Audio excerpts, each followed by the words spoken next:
Nu, aš stengiuosi apie metus negalvoti. Turi laiką leisti, kaip sakant, produktyviai gal. Kažką turi padaryti. O ne taip, kad atsisėda, žiūri vieną tašką. Čia labai negeras dalykas. Jau žiūriu vakar prie televiziją. Čia vat šitie prekybininkai. Jau ruošiasi kalėdom. Jau jie eglutės dega, pasiūtęs reiklas, rugsėjo mėnesį pradeda eglutės degti. Nu, tai palauk kalėdos kada, gruodžio pabaigoj.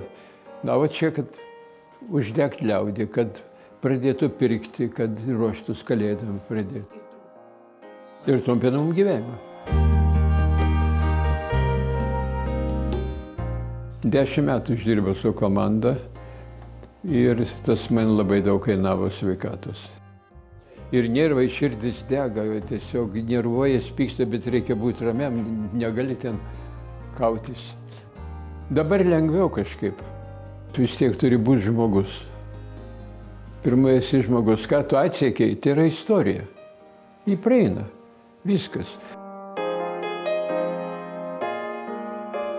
Ir dabar noriu pasakyti tiek, kad dabar mano amžiaus man nebėra su ko kalbėtis telefonu.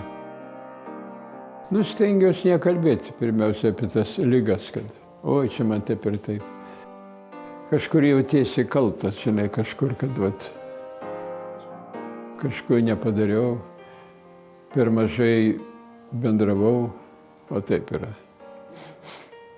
Bet tuo metu buvo taip, kadangi aš pats buvau baisiai užsiėmęs, nu labai. Taip, kad dabar galėčiau pasakyti, kad daugiau dėmesio reikia skirti artimiesiems. Pirmiausia, rūpi žmonos sveikata, rūpi kaip anūkai, padėti aš turiu jiem gyvenime, palaikyti ryšį su jais. Nu ir dar, ko tai būt gal naudingam Suomiai, krepšinio ten srity ir panašiai. Gyventi reikia, laikytis, saugotis, nes sako, ilgai būsit mirę. Plačiau reikia galvoti. O man čia blogai, taip palauk, ir kitiems tas pats. Irgi sunku yra.